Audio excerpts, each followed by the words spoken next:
That didn't work. Oh, we're live. That was your first words.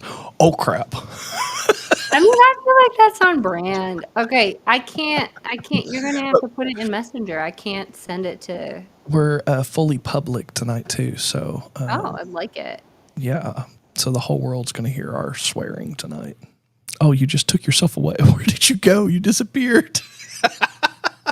I just sent Susan the link for Erica to join us, Janelle. And I think she clicked the link that I texted her, and now she disappeared. So I'm here by myself. Oh, you're back? I don't know if everybody else can hear you when you... There you are. My bad. Oh Can my I tell you? gosh. Oh, that link is not right. That showed up on Facebook. But Okay. I don't know if I did this right. I think I sent one. Bear with us, guys. I don't even know if anyone's even watching right now. I don't either. I don't know how this new thing works. I don't know if there's like a... No, like, let me see. Let me see if I can see it in open spaces. We're using a free software tonight. We're poor now. Yes, we are. Reef got laid off. Brantley got fired. I've been unemployed for a while. Yeah. And whatever. It was it was expensive, actually. It was like we looked at reactivating it today, and it was like $88 a month or something like that. And we were like, oh no. I don't see it streaming anywhere. I see it on Facebook. Okay, you see it. Yeah, I'm looking. Are we in? Oh, is it streaming to our page? Yes, it is on our page on Facebook. Okay, I'm gonna go to our page and I'm gonna see if I can just drop that link for people in the chat. I got it. In the you group. Got it. All right. You have it In the handled. group. Yeah. Are live. Oh, there's more people have joined us already. Okay. You can tell. Where are you? Where can you see this? I see it on the Facebook page, so I don't see a viewer count. Oh no, I do. Up in the top bar. I don't know if you can see that up near. Like, no, that's why I can't. I'm not an admin on this. Okay. So if you guys are here, drop us a comment so that I can see and believe, because seeing is believing for me. I don't have a lot of faith. I'm the resident agnostic, so obviously you can boost my faith. You who believe and have not seen. I don't even know if anyone's enjoying my Bible jokes. It's a better place.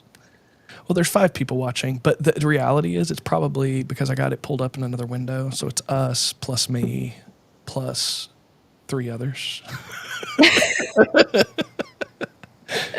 haven't said anything. Oh, there we go. There we go. We're alive and live. All right. It's good to see everybody. This is making me happy. I like that the picture's coming up. That's kind of fun. Yeah, I like that. Such a Thomas move, but Mr. Juan is just an M for Mr. Listen. I think he's watching from YouTube. Oh yeah, because I can see there's a little whole thing happening. I totally flaked out in our fantasy baseball league. Like I kept up with it for like a month, I think, maybe. Oh, you just like abandoned him. I did. I think I have like 5 injured players in my starting lineup right now. That's why you. That's really right. Oh, here we go. Ooh. Okay. All right. Oh, wait. I got to figure out how to do this differently. This isn't all skinny. This is another one of like Wendy being like, oh, how do I find the Facebook page? And then like, oh. And then she finds herself on the What if I do? There we go. That feels a little bit more. Except like Susan's covered by the watermark. Yeah, I probably couldn't hang out for too long. Really, like this is like my first kid-free time for like ever. So I have a bunch of work to do. But I can do it without having someone come up to me and telling me that.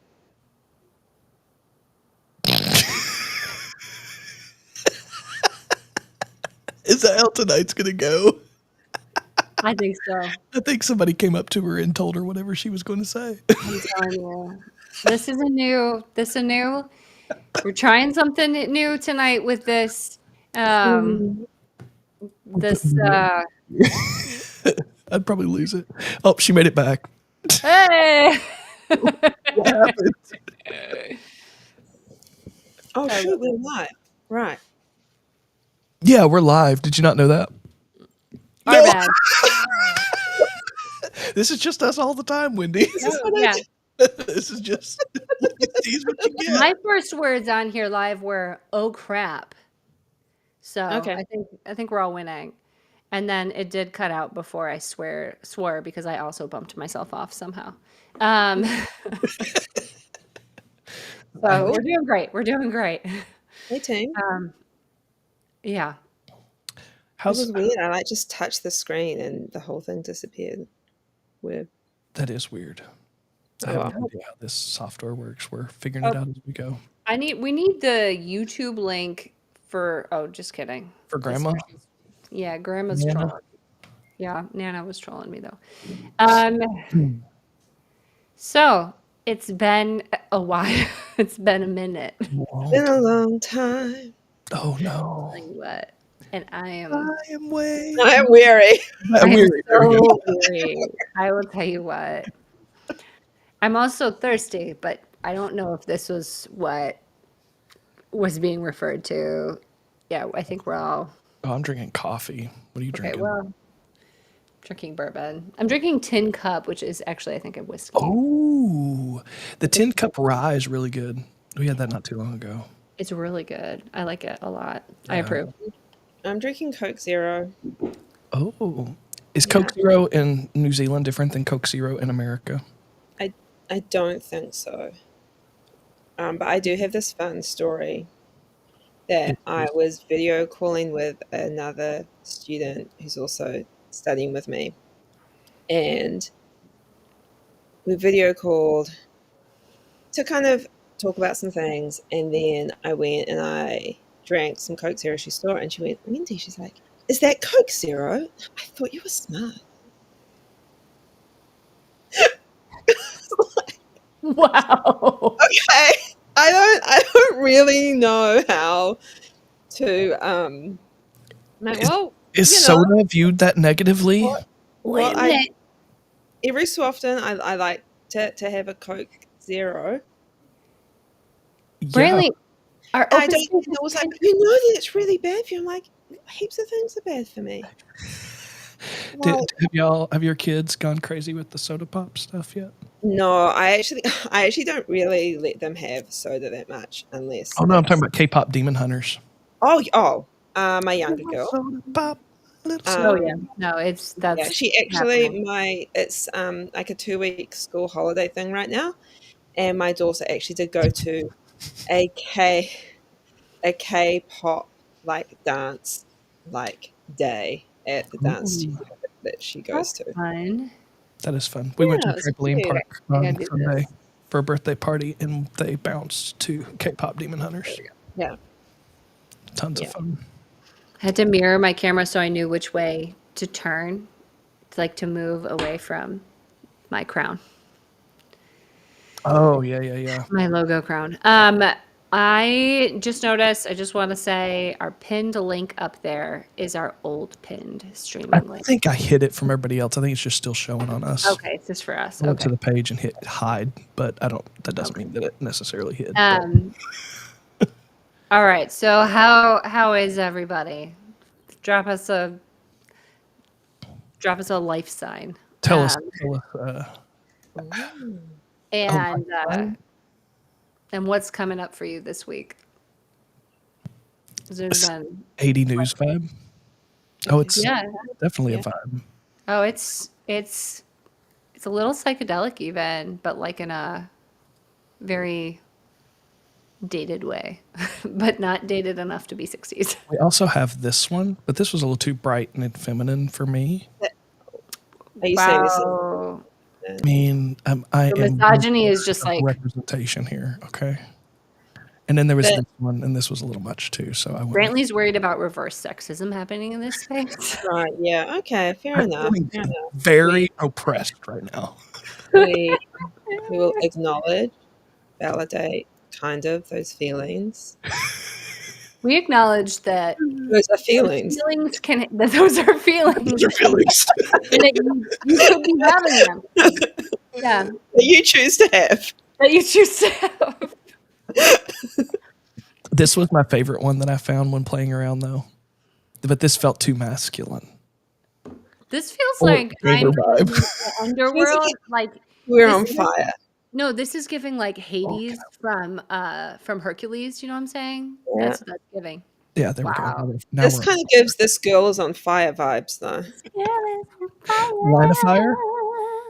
Or, although it could be a good representation of how some of us feel about different current events. It's true. Burning. The world, things feel a little on fire now. So, I mean, I thought Nicole was coming. I missed Nicole. We need Nicole. She was We going to got come. Julie and Mr. Juan and Emily and Michael and I don't know if anybody else, but hey, Oh, we got Shay. Shay's here. Sweet, sweet, sweet. Ooh. I mean, Should I had a lot. we jump into a conversation or should we talk about PRT? Should we talk about I don't know what we should start out with. We haven't done this in forever and Yeah. so rusty. I want to hear what, there's multiple things going on. There's Robert Morris. Yeah. There is, and there's multiple feelings that we can have about that because I'm very happy he got a guilty plea. There's the PRT. There's Audra's video that got posted today. There was a call for unity and sitting together in silence in a tent, which sounds like something I don't want to do. But I can relate to the grief over the loss of community. There is, what else? General feelings of, I didn't get to watch. She released a second video too. I think I didn't. What is going And on? then, I know when you say, and then also we had that official report out saying Mike is in fact, qualified for ministry. oh gosh, see, now this is interesting. All right, so James and I are getting a bunch of invites to speak, and that is interesting in relation to the PRT. It might be, so the pastoral, Oh yeah. anyone, if you are not up to date, so Tikkun, right? Correct, maybe, released the pastoral recommendation report, and They couldn't get the report right. If we don't get their name right, they can get over it. pastoral, that's what it I'm wrote. angry. That's why we've not been here in so long. Yeah, there's a lot. So much. It's gonna be so hinged. And so within that report, so there was the first iteration of the report, which literally said Mike Bickle could be restored to informal ministry with repentance. And then Yeah. everyone was like, can we talk about what informal ministry means? Because it sounds like he could go back to doing exactly what he was doing with less oversight, which is concerning. And it just really didn't take seriously. Brantley needs to fire just around his box. I don't think that's possible, but I wish it was. But I mean, it's just, so then they tried to release a corrected one, and people were like, hey, no, you need to actually stand with your commitments. You need to engage experts, and the people you've engaged are not experts. They kind of boxed them out on the Yeah. first round, right? Like On the first round, Rachel Denhollander did not even see it. Yeah. So there was considerable pushback when they announced that they were going to do it. And it was like, what qualifies you? Why are these random dudes talking? We had Erica. Nick and Boop. And so, oh no, now I'm not doubled anymore. Okay, for a second I was doubled. Oh my god. I am having the craziest issues. It's a weird world here. Yeah, we've all accidentally bumped ourselves off a couple times. So the original pastoral recommendation report had 4 definitely NAR pastors who definitely were all aligned with Tikkun and Dan Jester, who everyone had some concerns about because they were really focused on silencing people. And let's And just talk about how those concerns were valid after what we've seen Dan has Yeah. said since the report's been released. Yeah, since the release of this new report, where there were actual experts, like it was looked over and kind of approved by Diane Langberg, some guy I can't remember his name is, LaCroix. like Tim LaCroix. I think I've blocked that out of my memory simply because I really dislike certain types of LaCroix. And so I have feelings about it. And then Rachel Denhollander. And those are all legitimate, respected voices. And that was like, they were like, but it has to be pastoral. And the community, I'm so proud of everybody, was like, absolutely the fuck not. Not without, you don't know what you're doing. You came up in these systems. Nobody will trust this. You're biased, even though, yeah, you're not staff. Yeah, you're just pastors. This was put together by a system that didn't see Mike for who he was. And so when they released it, it was actually, I didn't actually have any issues with it. I don't know how you guys felt about it. I mean, do I love that? But one of the things, to Mr. Wan's point, Dave Sliker getting a bunch of invites to speak recently, was that it said that, And he's been speaking quietly since he left, to be honest. Yeah, he has. I think like 3-4 months maybe after he left, he was popped up at like a place in Dallas and welcomed, not with confetti poppers and stuff like Dr. Brown, but might as well have been. Yeah, and so one of the things that the PRT report actually said was that anyone who had been in leadership when that happened,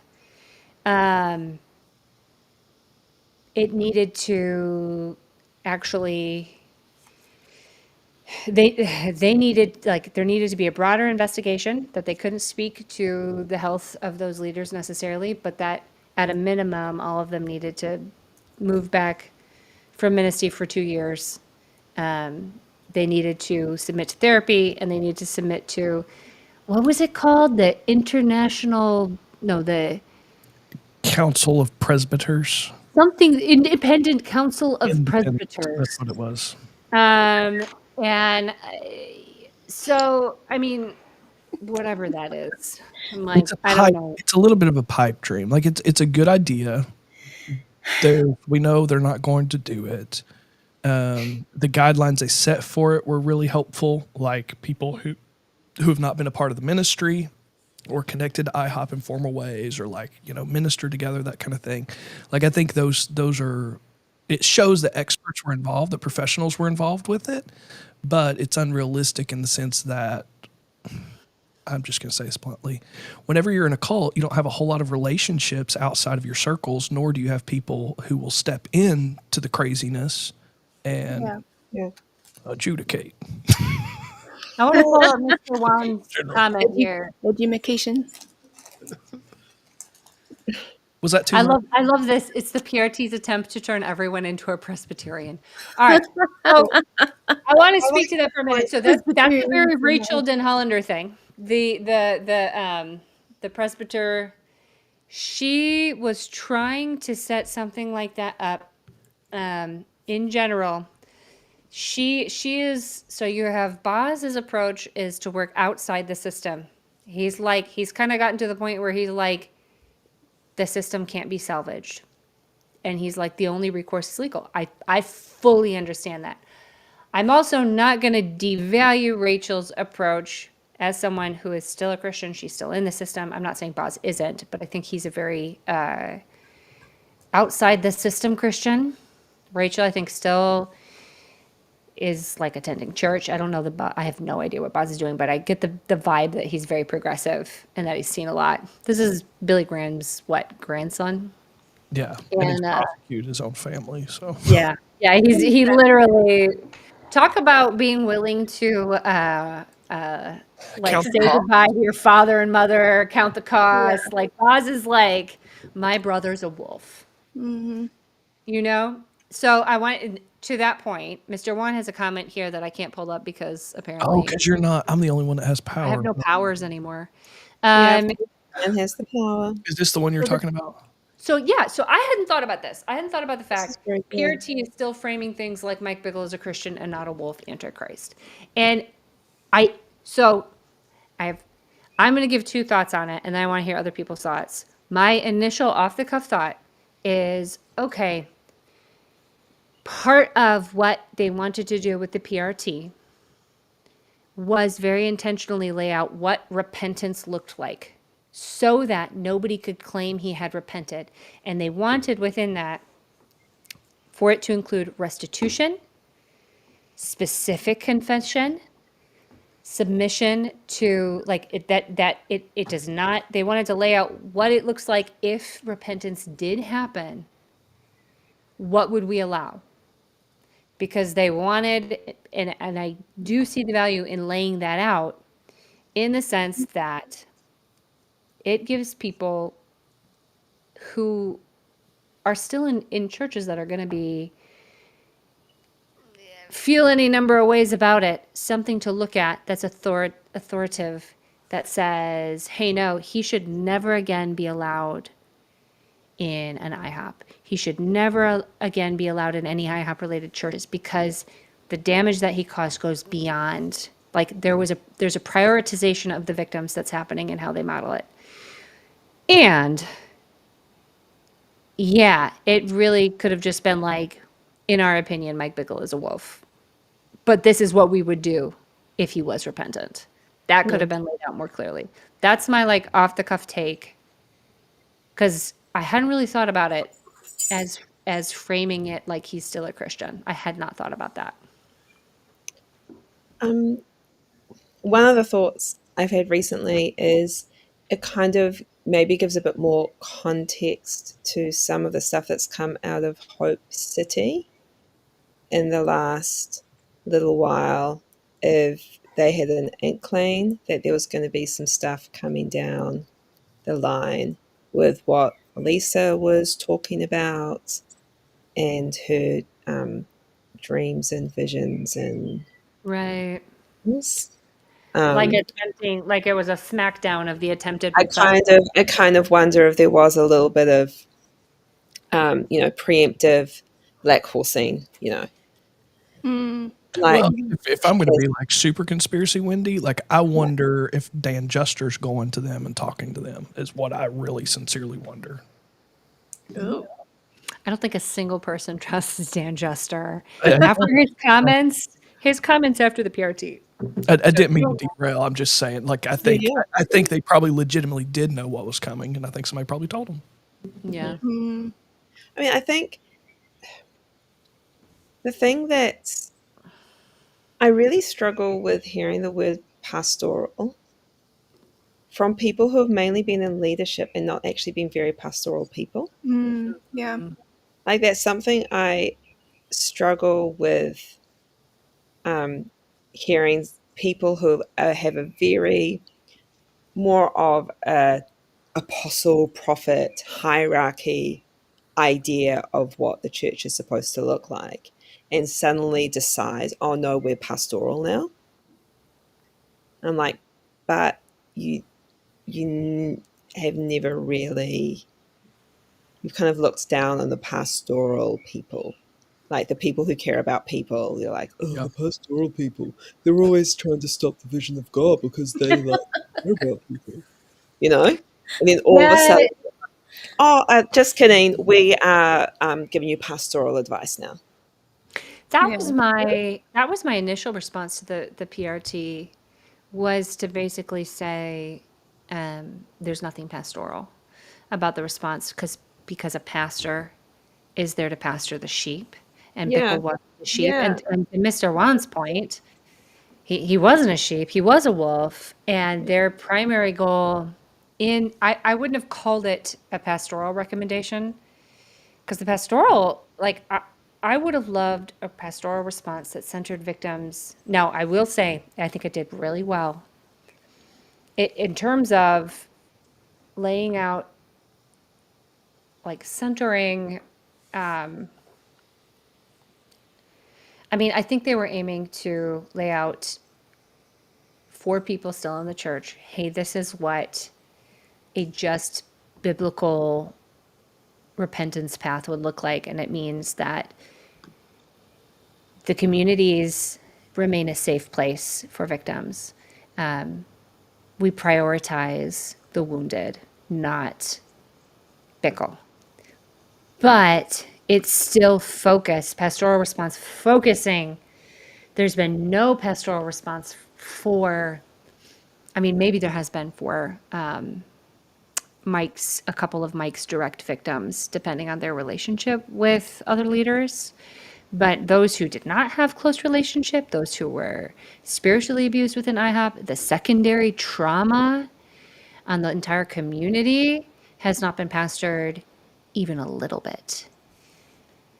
And yeah, I think Nicole is saying it really well here. Dan is apostolic and not pastoral. He's been outside his lane. I felt completely betrayed by him.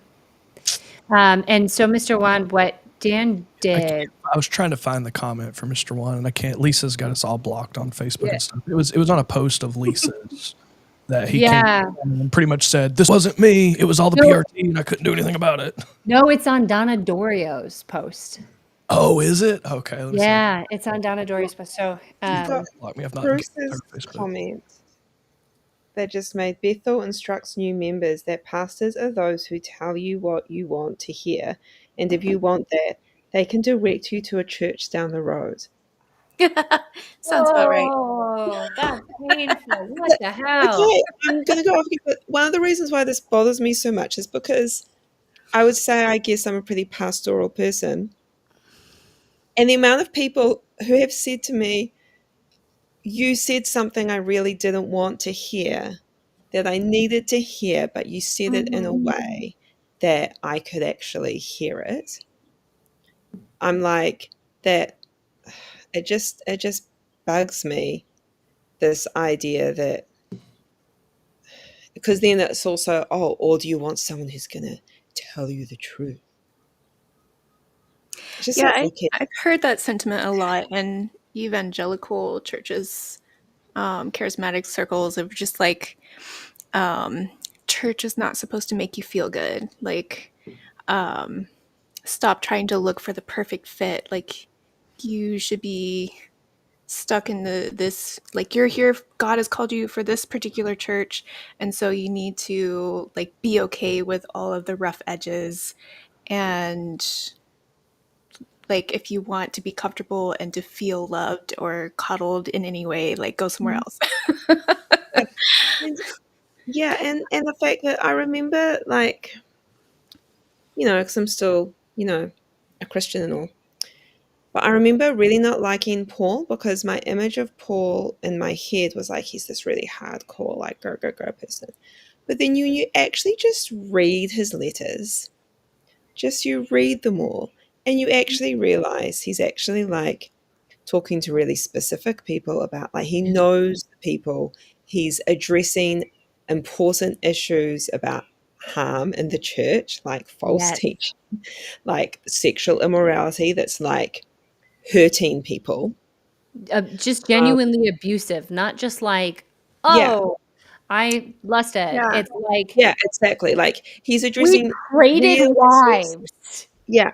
And I'm like, he's, you know, oh, the Apostle Paul. And it's like, yeah, he was like, yeah, like what Andy said, like, how can you even claim to be apostolic if you don't have that real heart for people? I guess, as you say, I mean, I guess like it's good that there's something kind of concrete going, Mike should never be in ministry again. Like that's good. I like that they said that he could be a maintenance tech.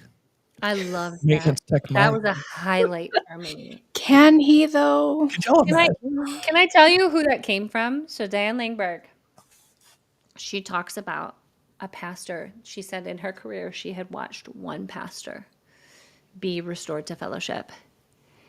And that pastor explicitly confessed. That pastor left the church where the victim was, did not pursue leadership in any way, never argued for it, and just asked, how can I serve? And the way he served was for years through maintenance staff, slowly proving his that he was able to be faithful. And then she said, that is someone who maybe eventually could be restored to a form of leadership potentially. But she's like, there's no guarantee. And she didn't ever say that he was restored to any form of leadership. And she meant like leading a men's group, not like over, because you see what she says. She says, like in the PRT report, a big part of it is, if he ever was restored, it could never be to a demographic that had been harmed by him in the past. Yeah. So it couldn't be where he's speaking to women. It couldn't be where he's speaking to youth. It couldn't be where he's operating in prophecy. He would have to find a different way to serve.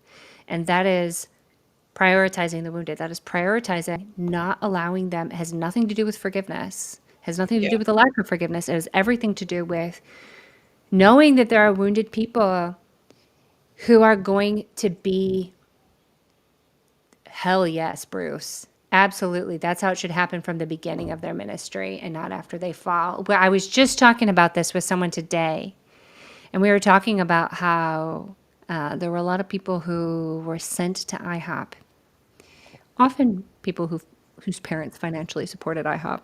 You probably can think of some people in your time, young men, who were much loved by Mike and immediately platformed as speakers and worship leaders. You know, a lot of them were blonde and blue-eyed, or had great hair, and would some had some weed lag. Um, I did not know that. I just and pieced it many up. of them were not Christian when they came to IHOP, and many were doing drugs. Many had been, we're going to say, pursuing women in ways that were lacking character. Unethical.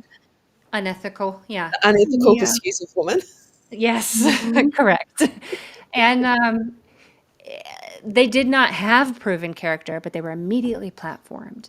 And then it enters this cycle, of then they do something or they get into porn or they whatever, but it's not proven character. And whereas there are people who are incredibly faithful in their relationships and their marriages who were passed over because it's not exciting. It's so much more exciting to go, oh my God, look at what God's done. Last week I was a drug addict and now I was radically saved and here I am on this stage. Yeah. Yeah. There's nothing sexy about being like, That was I've Eddie been James' married. whole ministry model. I mean, that's the thing. People love my birth father, who was sexually abusive. He goes through, what do you call We it? love the dramatic stories. Like we love the dramatic redemption. Yeah. He was immediately platformed on every Christian radio, and they gave him a book deal. It's like And the then whole he's like Sound doing a of book It circuit. session. Yeah. Yeah, but what's really harmful about that, making it about myself, is that we then have this narrative that you can meet someone at IHOP who has a great story, who has this restorative thing, who had addiction issues, who had some really serious issues that they probably needed counseling and professional Yes. help for. But instead, they had the prayer room and they had Jesus, and that was enough. And then they're ready to marry someone. And then it's like, oh, well, they love Jesus now. And in this really curated environment of IHOP, they seem to be doing really well because all the temptations aren't there.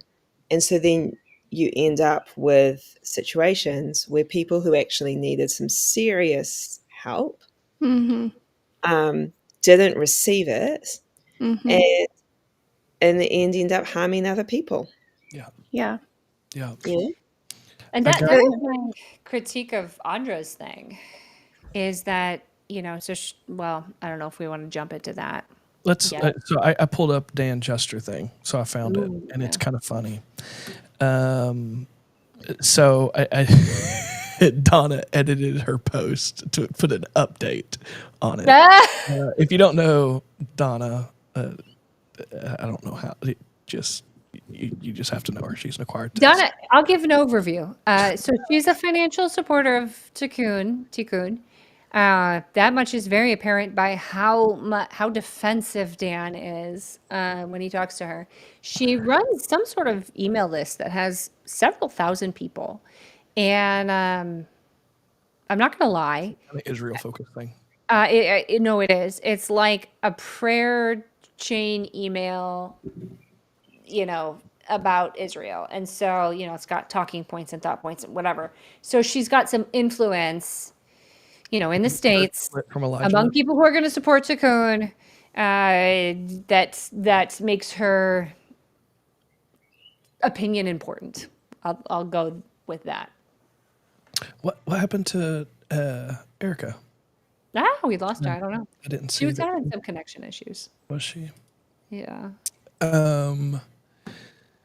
Update is what she put. Unfortunately, Dan removed his comment in this conversation, and when he did, it removed all the replies he got, some of which was very important information for people to have. At the end of the day, I did something I rarely do. I copied every reply on this thread. And then she puts like a whole huge... It's a novel. But here's the Dan Juster comment. Please note that this comment was in all caps. Yes, it is. I was going to say Dan Juster 18 hours ago. It was not Tikkun's report, but the pastoral recommendation team. We had no input into it, but committed to them to do the work. He's just like, I wash my hands of this. Like in this moment, Dan Juster is Caesar washing his hands of his Jesus, the death of his Jesus Christ, which is Mike Bickle. Like, he's like, I had no part in this. Give us Barabbas. Like, that's what they're doing with Mike. Right. This is straight, like, yeah. What they're doing. It's like, And he's asking if Donna was the RFI leaker.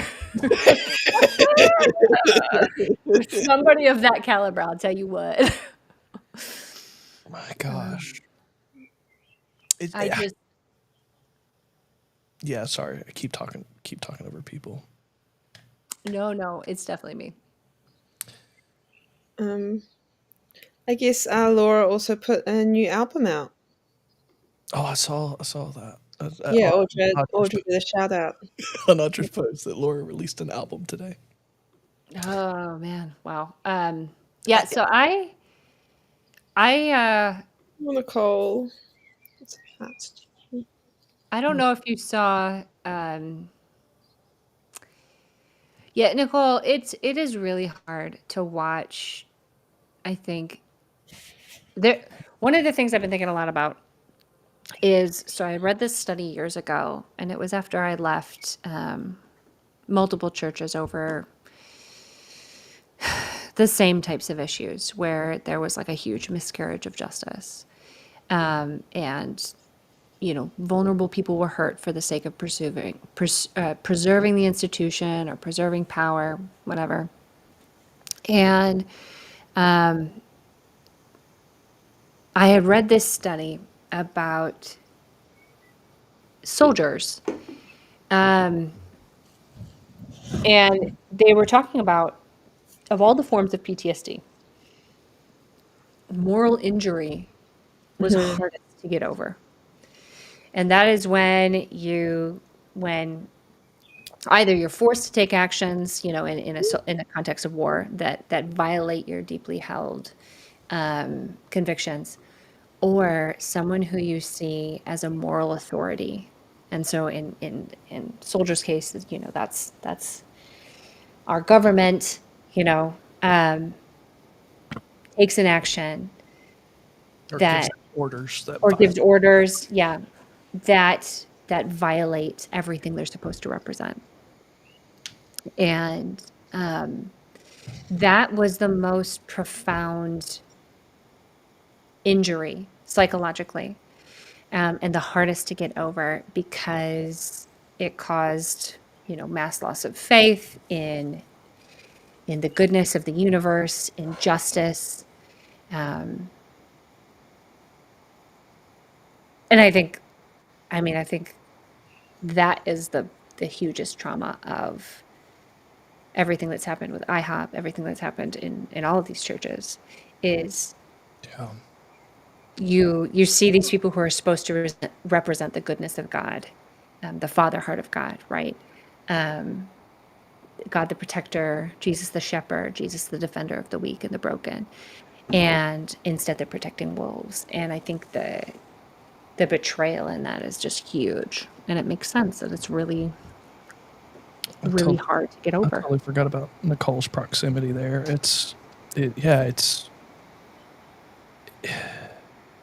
I got to be careful because I can't. I had a very hard situation this year where similar things happened that impacted my family. And it's people that you stand by day in and day out, and for lack of a better term, you fight the good fight for other causes. They're the ones that you're standing shoulder to shoulder with, fighting for change, fighting for reformation. And then when rubber hits the road, that they don't stand for those things that you think they should. And it's usually the institution gets in the way. It's usually what it is preserving the institution. And if I could take a little drill and drill inside his head and peek inside with Dan, I showing empathy to the guy, but that's probably what's like going on there. I mean, you get somebody like, if that's all true, that Don is a big financial pull for them and these different support systems and support networks and stuff, like that's what, and me and Susan were talking about this earlier. Susan was, and I've been thinking about it a lot the past 2 weeks. I thought it's kind of ironic, but there's legitimate cost to following the words of Jesus. Like, to following the narrow way is hard. Yeah. There are few who enter. Like, and I don't think we realize how real that is.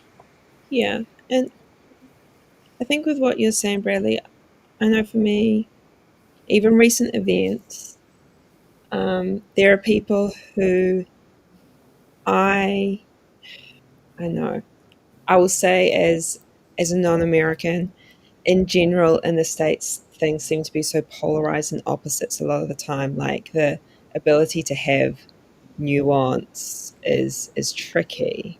But there were definitely people who I thought, what Mike and the senior leadership team did, all these people, like, what they did was wrong, We're all on the same page in that. And we're all on the same page that there's some doctrine that is problematic, there's theology that's problematic. We also need to look at these things as well. Like, it's not just it's not bad fruit. Oh my gosh. Party. Okay, Michael Brown. It's not bad fruit. But then watching some people go, oh no, that was just Mike. And even though I'm saying a lot of the same things in a different way that he was saying, but I'm different, or we're different. Yeah. And it's kind of been watching people and going, well, actually, you're not.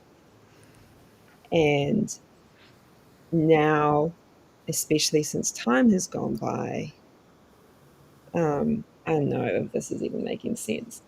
No, it is. But I'm just noticing, like, oh, okay, like, it was socially acceptable to say what Mike did was wrong within a lot of circles within the church or evangelicalism or whatever. But once you start talking about specific theology, or I even don't want to say the word Israel right now, or all these different things, it's like, oh, okay, so we'll agree that this one person did something wrong, but we're not going to agree on these problematic theologies that deeply hurt people. that cause the same types of harm that we're calling out here, but Yeah. people refuse to see it here. And that's the Exactly. most infuriating Exactly. thing. Because it wasn't only IHOP, and we know it's not only IHOP because there are so many people in our community that are like watching, you know, the plebeians of IHOP start to speak up is making us realize, yeah, this was our experience too. This was our experience too. We were told very similar things a different way, you know, and I don't know.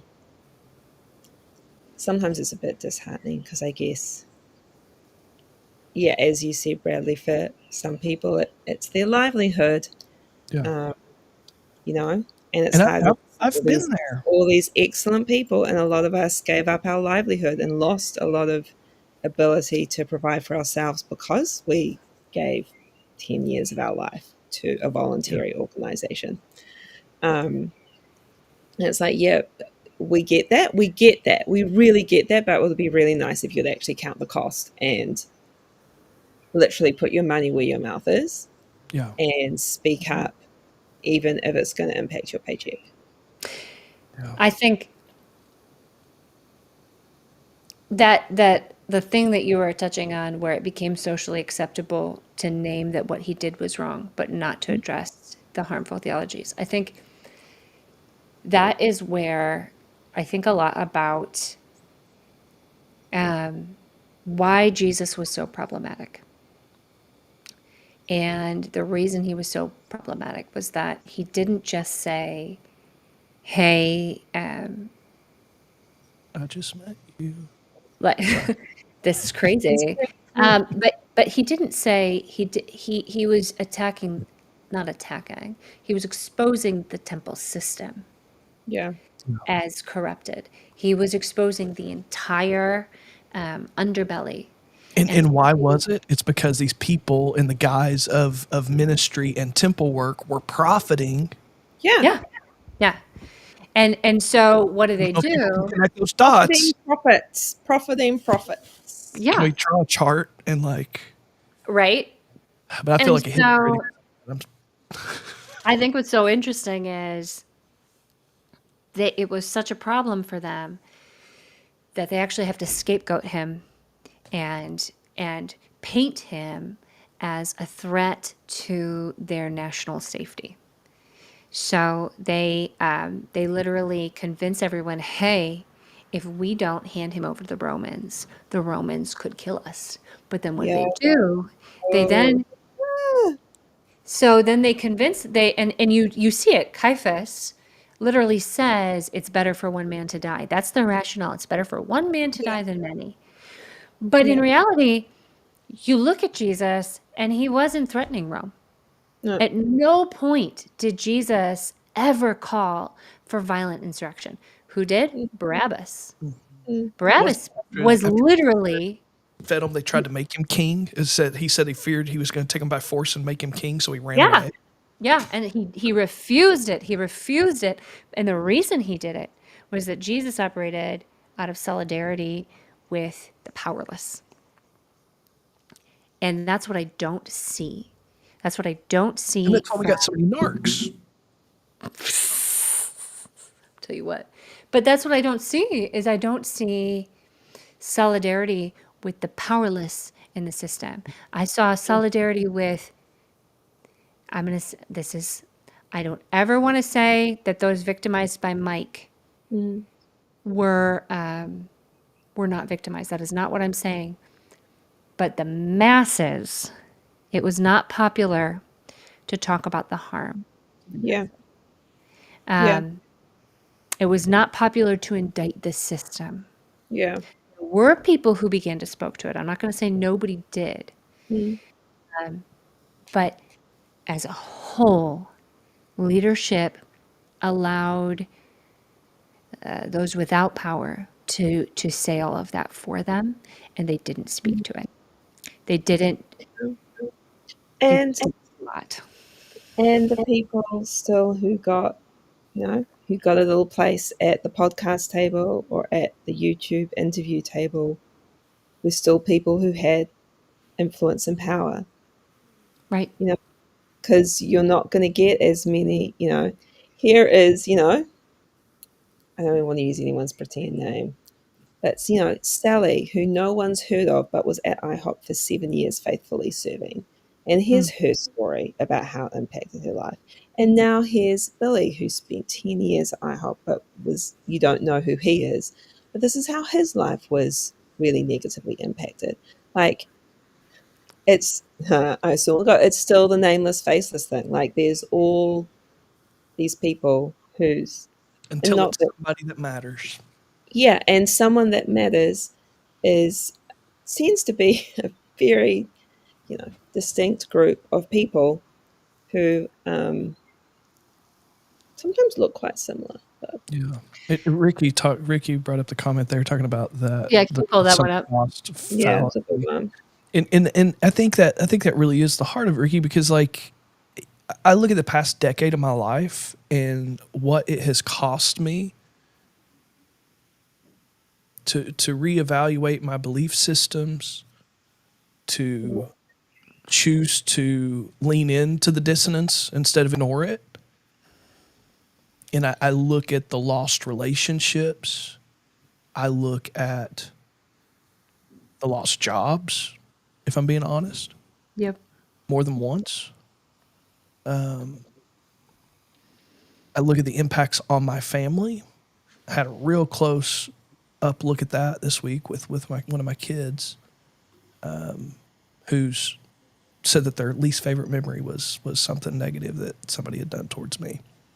And that kind of stuff, and her response after that thing happened, she came into my bedroom and she said, "Daddy, what are Christians? Like, I thought Christians were supposed to be nice and kind." And like, what do you tell a kid? Like, but it's the cost, the sunk cost thing. Like, you have so much wrapped up in it that, like, can you throw it all away? And I think that's the thing. Like, we're willing to go that this is the bad apple, but we can't say that the tree's infected. And that's the problem, is the whole tree is sick. And it might need to be pruned a little bit, take off a couple bad branches, but like, all honesty, probably got to chop the whole tree down and take the seeds and plant a new one. Like, Yeah. Well, and that's what you see there was a comment in Open Spaces this week by somebody who had gone to a church and kind of just grieving that they couldn't really re-enter fellowship, right? Like, their abuse wasn't understood. They were kind of just left on red when they talked about it. And it's like, once the grieving, basically, like, once you see it, you can't unsee it, but that puts you outside the camp.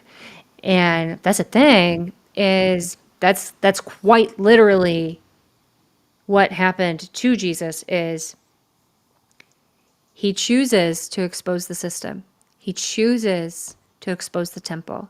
He is then betrayed, and quite literally, he is outside the city gates, crucified and made into a scapegoat.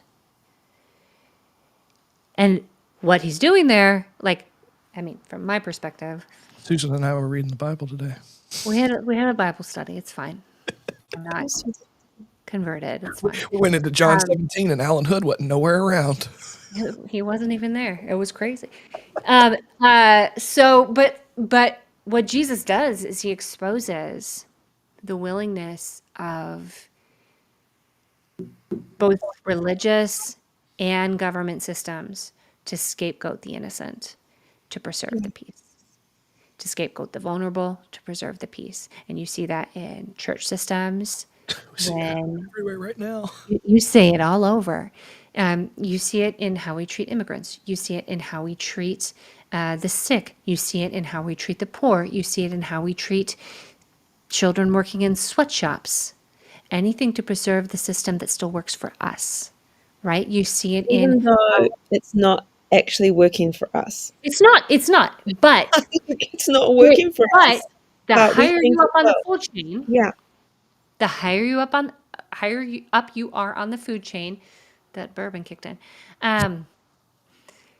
the more there is in it for you. So you see the Pharisees, what was in it for them, Jesus revealed that early on. He says, whose face is on a Roman coin? And they pull a coin out of their pocket. It was actually not okay for the Pharisees to have a Roman coin because it was a symbol of idolatry.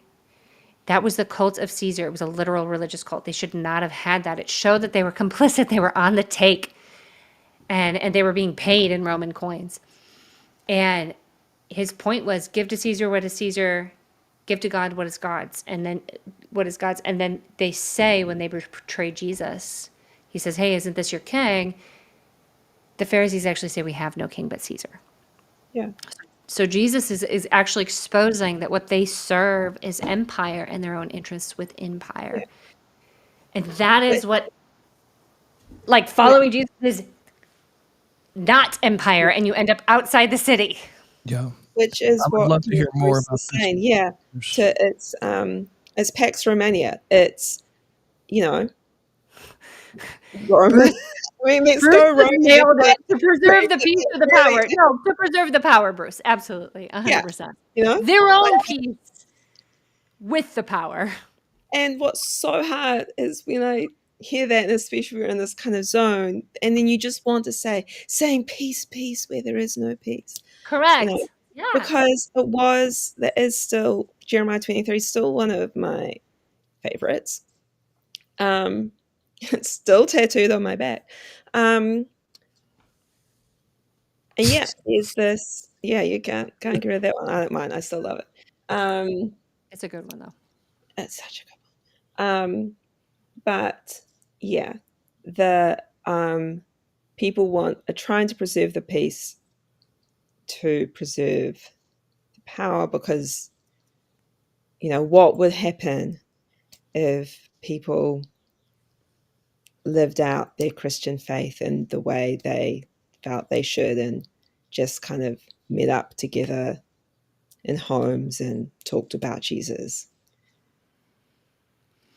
Like, And it's and like, you couldn't sell your album or your podcast or your whatever. Quit doing country music and start making Christian music. Yeah. I don't know if anybody gets that from today, but did you see that, Wendy? See what? Our beloved Corey Asbury made an announcement today. This is all public information. That he was on Yom Kippur. He repented and said that he no longer was doing Christian music. I mean, no longer doing country music, but he was coming back to Christian music after he spent a week with Forrest Frank. Oh, okay. He's gonna have a good day. So he's right. So he was a Christian doing country music, and now he's I don't know. He was doing country music, but now he's doing Christian music. Oh, so, right. Yeah. Oh. You can't be Christian and do country music. But you better sing about God if you're going to make good country music. Don't know how that works. Right. I have so many thoughts that I won't bother That's saying. a lot. I think. Same. Okay, yeah, this is. It's true. It's just true. Yeah. That's true. Yeah. I think. Was that you all that we sent that reel to the other day of what looked like the fire tunnel, like that little holistic? Oh my gosh! Thing, and they were all going through, and they were touching the lady as she was going through. She was looking so uncomfortable, and it was a fire tunnel in a non-Christian environment. It was great. Yeah. No, It was like that was amazing. It was like a new age fire tunnel, and I was like, wow, it's the same everywhere. Like it's not even different. And it's so hard. Like, the idea of being touched by people I don't know is just so, like, I physically already feel I immediately go back just at the thought of it. But that was true though, even, like, I wouldn't mainly go up to altar calls because I just didn't want anyone I didn't know putting their hand on me. And understandably so. Yeah. Yeah. Yeah. Yeah. Oh my I think- gosh, it's hilarious. Christian cringe. It's Oh, go I ahead. mean, I guess the thing is, this stuff, like, I mean, it's always going on, and sometimes it seems more in the forefront than other times. because a lot of the time, well, some of us have the privilege of just being able to go off and live our lives and re-enter when we feel like it. I know for other people, you can't really escape it as much, you know?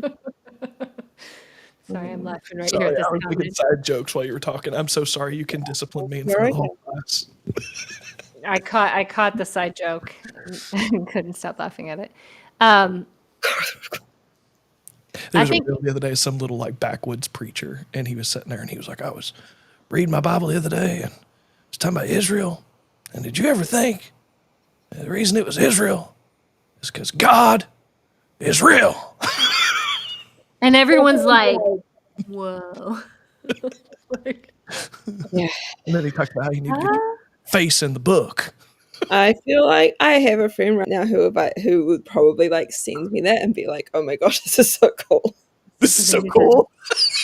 and me having to be like, It just feels like the QAnon of sermons where they're just like straight doing like random numerology, random like they're like, and this is why. yeah, All right, so I'm still dying to talk about the Audra video. okay, all right. Well, let's talk about it then. I 'Cause watched we 20 hate minutes for of it, you. but I can't remember any of it. Okay, here's I the will admit, I just read your summary of it Analysis. because that's what I wanted to do. I think I wanted to only read my summary of it and didn't have that option. But so Audra put out a video and it was a Frame first, so, prophetic. like say why you think it's like even important to talk about. Like it's not that like we want to like beat up on somebody No, or like tear somebody down, but like why do you think it's important that we talk about it? All right, here's why I want to talk about it. So we're coming from IHOP, and one of the things that everyone experienced was prophetic, I would say untethered prophetic, in the sense that you were told what God was said, right? You were told what it meant. And we weren't really allowed to test the prophetic, right? We do it with the prophetic, we do it with the Bible, we do it Yeah. with all kinds of Yeah, things. it to was give done. God's authority to our agenda. Yeah. And so when Audra shared this, she had a dream, and I think it is fine for her to look at that dream and consider its significance to her. I think that is, I don't think it's anyone's place necessarily to tell her what it means to her, or Yeah. what God is revealing to her. But when she shared it as a word to other people, that's where it needs to be evaluated. And I think it should be publicly evaluated. I think it's appropriate. For Because public words to have public accountability. I What a novel personally, thought. yeah, and I think on top of that, because it was a dream that she had, and she was really praying about what it might mean, and her interpretation of it was that it was for the whole body of Christ and that it was about division. And so, in as much as it applies to other people, I'm not going to necessarily, I might have opinions on what her dream meant, but I don't feel like I need to put that on her. But I do feel like if we're going to say this has meaning for everyone, that we need to be able to look at it. And so her dream was that there was a house on fire, and people were not taking it seriously. Like, she was like in the house and she felt an urgency to warn people. And then what would happen was she would kind of get lulled into conversation and start to feel like, oh, it's fine. It's not really it's not really burning down that fast. We're not in that much danger. And then all of a sudden she'd snap back to it and realize, oh my God, no, it is dangerous. So it begins to spread to a second house. And at one point she starts looking around for the source of the fire, and the fire isn't coming from the basement, which means it is serious. It's not like on the top where it's going to spread slow, but from the basement, it's going to spread really rapidly. because it's underneath. Those are her observations. And so then at one point they're all on a deck. They've moved to a deck, or like a deck area that's kind of like whatever, partly outside but still attached to the building, and that catches fire too, but they're still like lulled into this conversation. And so she prays about it, right? And she feels like it's about division that is coming from being arrogant in how we speak about things together. And I particularly like coming from, I think James, the verse about fire is in the tongue, and the power of life and death. And then she had been reading Romans 12, and she felt like she had a vision for basically like God said to her something along the lines of, like sitting in silence before me kind of thing. And she had a vision for like a place where people could sit before God together and seek what he wanted, and where like the offense between parties, which she kind of equated to differences of opinion, differences in theology, differences in disagreements that people felt offended by, should be talked out together. And then additionally, but she was really clear that she didn't want to go into what was happening at IHOP or her own church. Which was so weird. Like that's what she was talking about, but she didn't want to. Yeah, she was saying it without saying it. She wasn't like the stuff with Mike Bickle and his abuse. It was like the things that we've been going through at my home church where I'm at. And she called it the elephant in the room even, but still wouldn't name it. Yeah, yeah. Talk about the elephant in the room by not talking about the I'm elephant. not talking about the elephant in the room, correct. Making it still the elephant in the room that we're not talking about. Well, and the idea was to not necessarily talk about it, but instead to seek the Lord together and then do whatever he wanted us to do. And because she was like, only God could fix this gap. And from my perspective, first of all, no. I think anyone could fix the harm.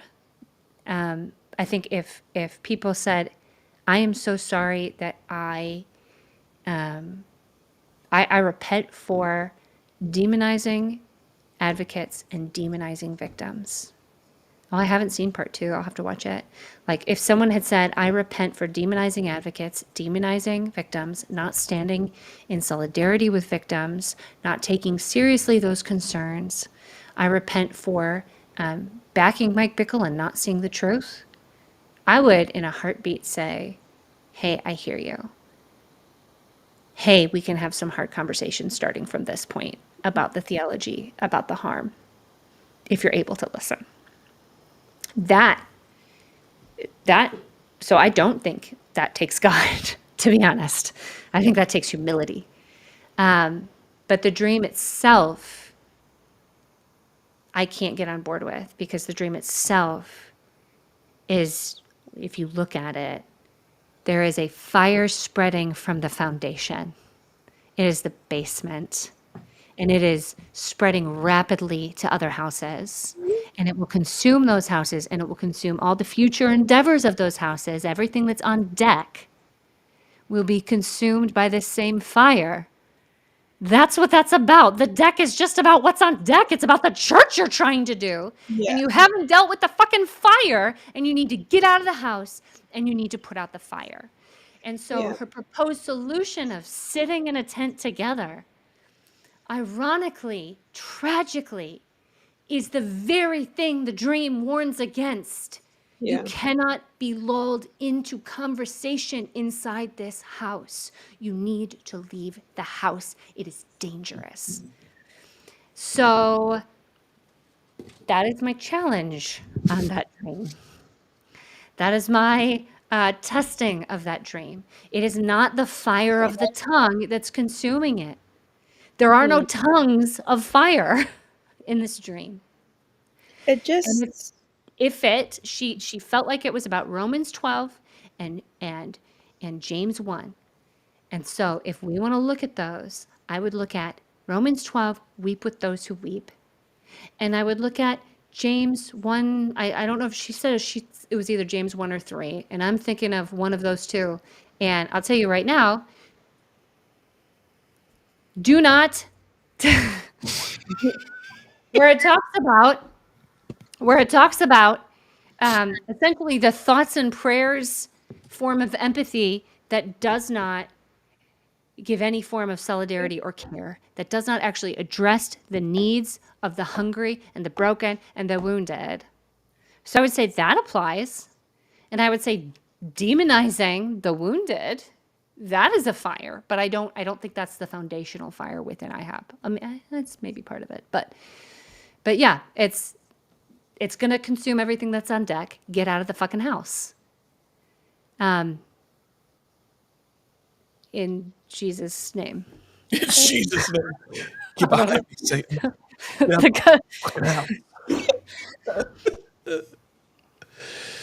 Nicole, yeah. How many dreams did many of us have warning us about the danger in IHOP and how cognitive dissonance in our cognitive dissonance we misinterpreted the dream? And I will say this: the thing that she said was, "Hey, there's revival happening, and Satan wants us not to be able, in our nation." She's talking about revival and how she sees revival happening, and I see it differently, and that doesn't matter. The point is that she's framing. We can't have revival without unity. And I would absolutely say that is peace where there is no peace. That is the peace that comes from the absence of tension rather than the presence of justice, to throw a little MLK here. You cannot have unity without solidarity with the oppressed. Jesus did not come to bring endless unity with everyone. He brought a sword.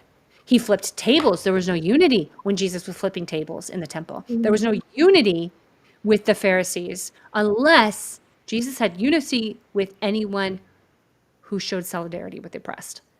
That's what he did. If you were weeping with those who are weeping, then you have unity with God, because that is where the heart of God is.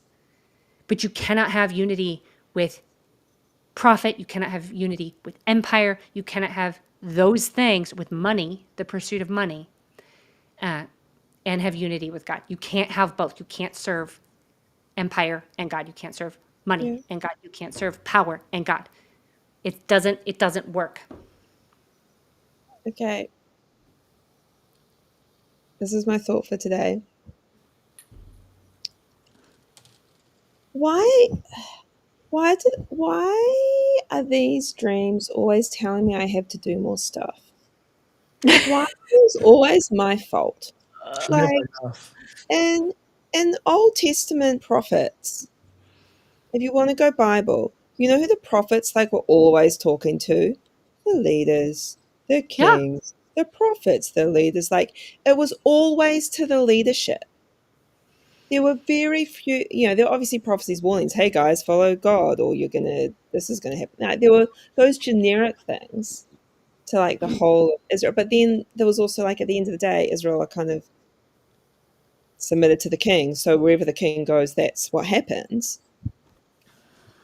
I don't know. It just, as I was hearing that, it just always seems to be my responsibility to do something I have no power whatsoever to do. Yes, I can work on my own heart, and I like to think I do that. I like to think if I've harmed someone, if they spoke to me, I would work it out with them. I'm very much a peacemaker person. But it's I can't peacemake for the whole body of Christ. Well, and is it peace? Is it peace to not go, this isn't okay, and actually I don't feel safe? Because that's my biggest thing. I don't feel safe coming to the table with people who endorse unsafe people or have unsafe practices. Yes. I think it's part of peacemaking. Your organization doesn't have a very clear idea of... Safety is really important in peace. It's wild. But you need physical safety and emotional safety to have peace. some of it is now because I work in consent education, and so it's like even probably a bigger thing for me than it was even a year ago. That's like, how can I come to the table for unity with someone who doesn't go, hey, if someone is abusive in their family, they need to not be in ministry, and we need to help the women and children get out of that environment. If you don't agree with that, I can't sit at a table with you. You're not a safe person. And how can we say, because the idea was let's Get sit, fired. and I don't know what. So the one thing I will say is I saw her profound grief for the loss of that community, for the Yes. loss of home. That is deeply relatable. That is a deeply valid grief. That is something I think. Decades of investment. Yeah, and that is, and I would count her as a victim of that destruction.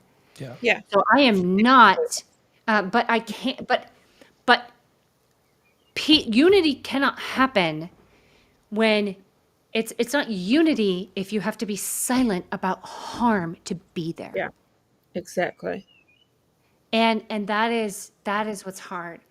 And the thing about revival that kills me is we have a roadmap for revival.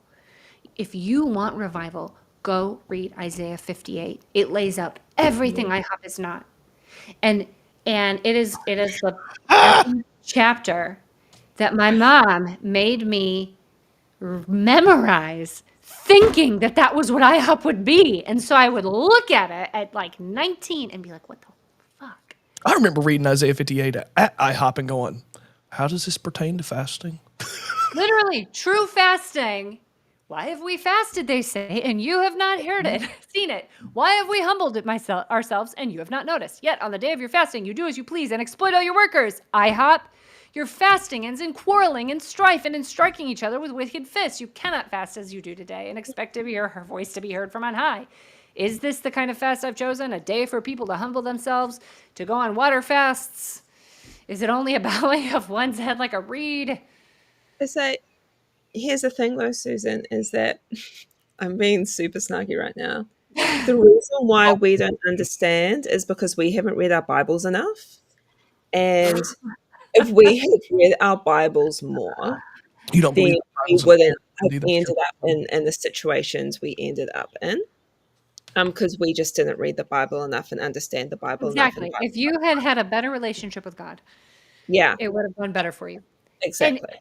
And here's the thing: is like what Didn't kills believe. me is it literally says, "Do away with the yoke of oppression, the pointing finger and malicious talk," and that's not malicious talk is not calling out injustice. That's not malicious. It's the opposite. Spend yourselves on behalf of the hungry. Okay, literally, IHOP was starving because its leaders were not spending themselves on behalf of the hungry. They were using people's willingness to sacrifice. We literally had a bread line that was for staff members and not the hungry in the community. That's Well, we us. were the hungry. We were feeding We were the ourselves. hungry. Like, what? Self-fulfilled prophecy. If you satisfy the needs of the oppressed, when did IHOP satisfy the needs of the oppressed? Ever.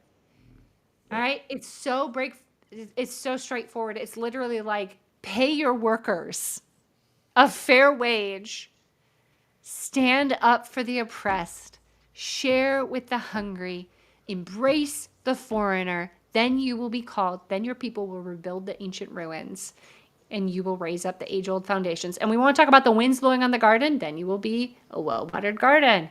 A spiritual faith would be laying down your power and trusting that God, and you will by standing with the oppressed. That is God with us. That is the cross. That is Jesus being with you in your suffering. And all of you are outside of church because you chose to pick up your cross, because you chose to be like Jesus, because you actually chose to answer the call. That's why you're out of the city. Yeah. But you are embodying Emmanuel, the whole shit about the cross is foolishness. The cross is foolishness to the world. The kingdom of God is foolishness to the world. It is, but it's the power of God to those who are being saved. That is, the lion lies down with the lamb. That is, Jesus, the power of God to those who are being saved. That is solidarity with victims. In the moment that you're standing with victims, you are actually being the presence and the power of God to them.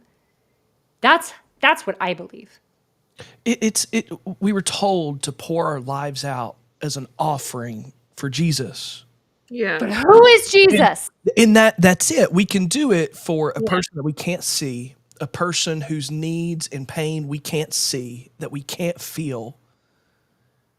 But whenever it comes to the person who is next to us, and I hope this is the most political I get tonight. I'm sorry if it's not. But the thing I keep hearing from people is like, our taxes do this, our taxes do that, the money I pay.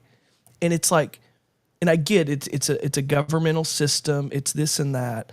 But if you're following Jesus, he is asking everything of you to alleviate suffering. Like, that's what he's doing. And I don't do it. I'm shit at it. I am. I try to show up where I can. I try to show up when I can. But for us to to call ourselves Christian and cling to entitlement, like, and to say that other people are entitled for asking for things, I don't understand how we do it, how we look our neighbor in the eye. It's like if my neighbor's sick in bed right now and has no way of getting to the hospital, I'm driving them to the hospital, or I'm calling an ambulance, I'm doing something. But if they don't meet a set of guidelines, we can't, like, it's so frustrating. That's the That's all thing I'm that's the thing that give them your coat also. Like, that's what Jesus said. but that was to the oppressor. That's the crazy thing. He said, do that to the oppressor. That's what's fucked up, because why he did that, and why he did that was to reveal God. He did it to expose the cruelty of the system, that it will scapegoat and use and oppress the innocent. Jesus was revealing the violence inherent in the system that uses power to dominate, power to enforce.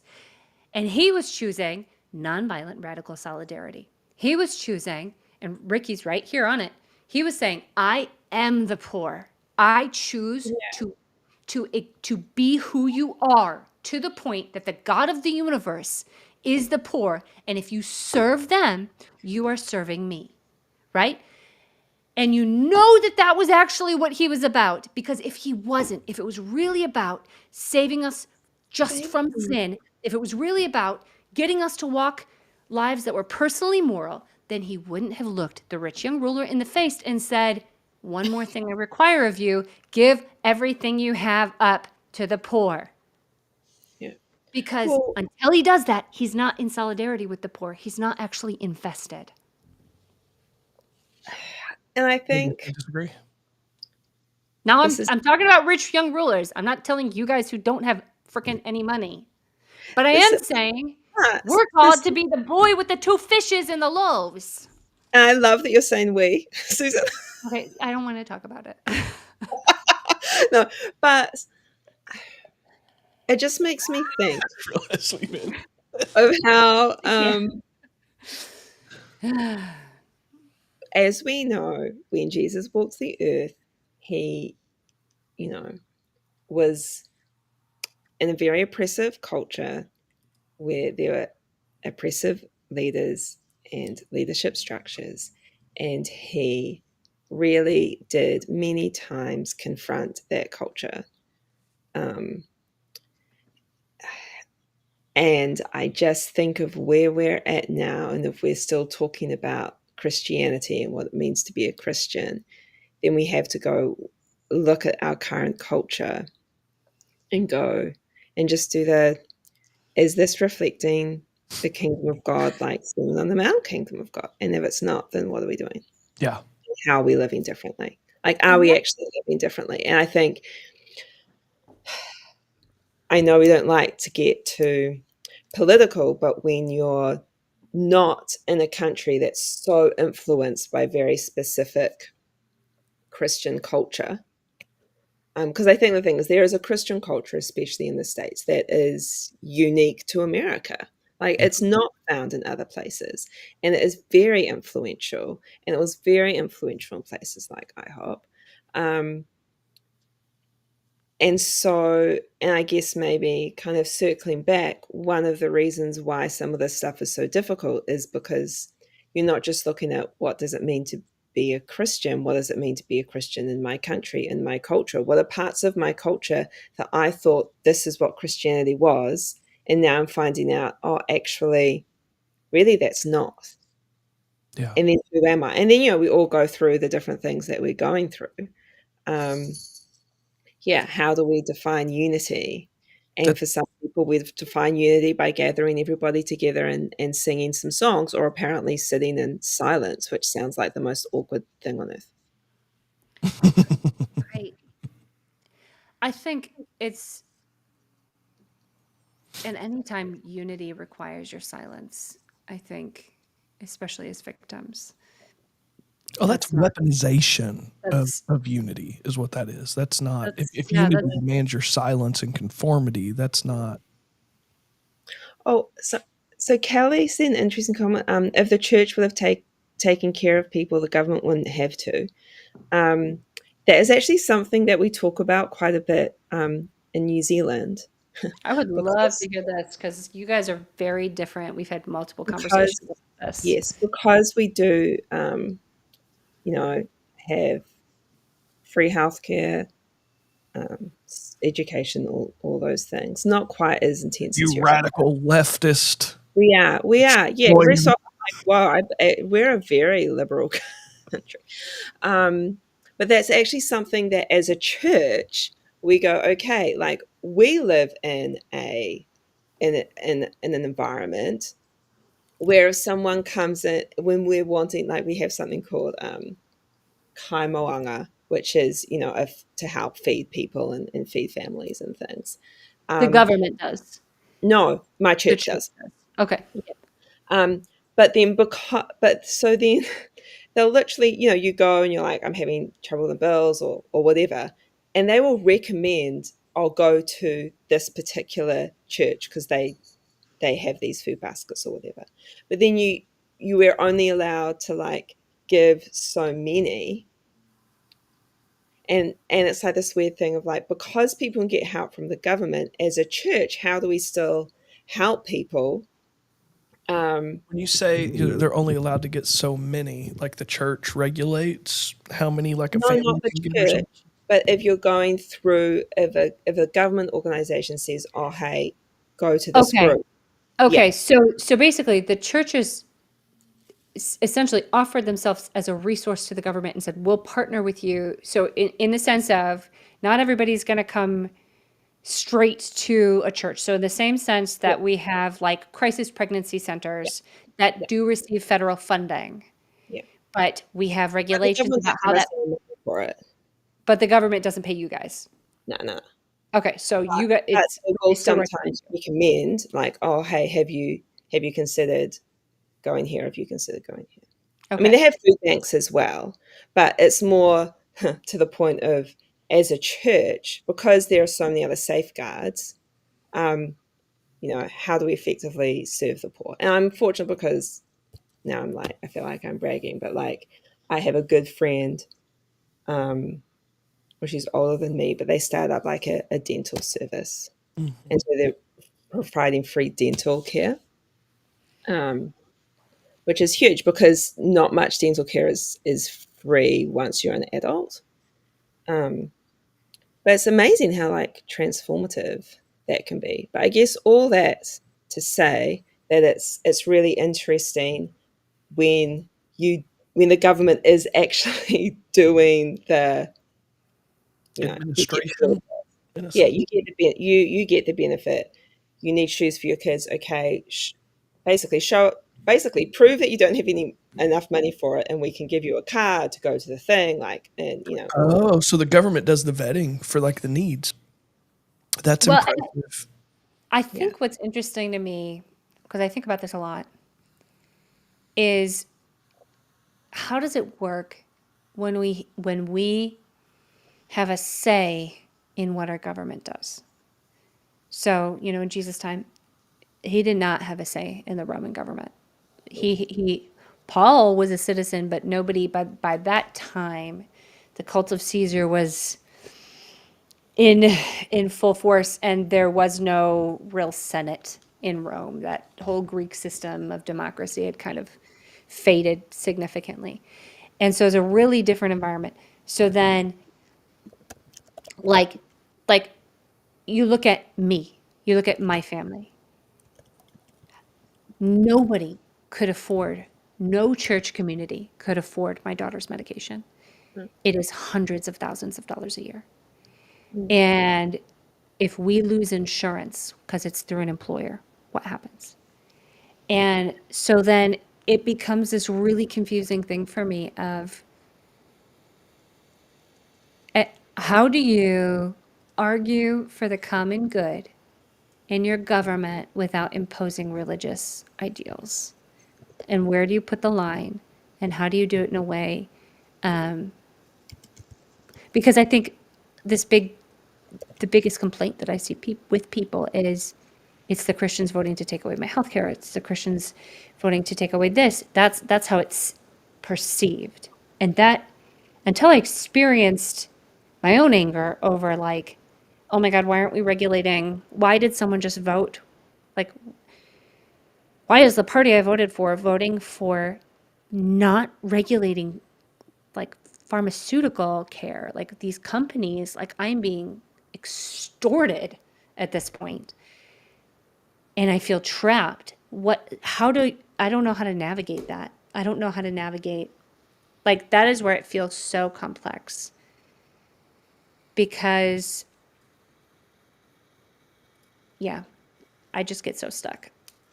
That's all. Okay. That's all I had to Wendy, say. enjoy your day. Oh, look at that. Look at that. Oh, hey, hearts. I love it. Right. Bye, everyone. Stay safe out there. We'll do our best. So I did just get a notification, Susan. Let me see. I'll remove you there. Boom. I did just get a notification that I'm all like off center now because I was like, Are we running? I know him too. Are we running out of time on our free trial? yeah, we got 28 minutes and then it's going to like cut us off at the Right 2 now. hour mark. You can't see the timer, can you? We're like a minute, No. hour 32, I can 30 kind of seconds. see it. I can kind of see it. Um, I don't have the same countdown that you do. not to pivot the conversation too much, but there was this whole comment that we had to like.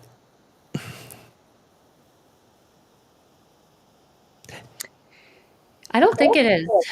I saw.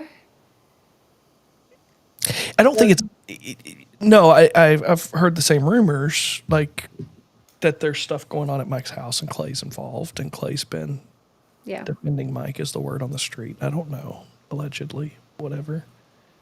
But that's the thing that gets me about these people.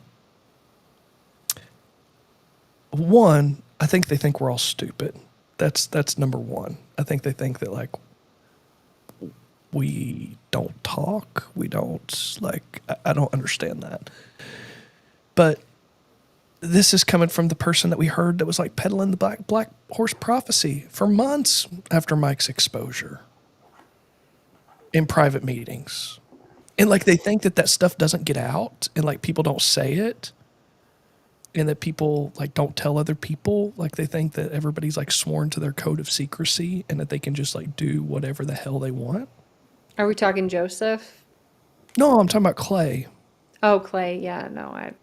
And hey Clay, if you see this, but like he was my worship team coach at one point. But it's like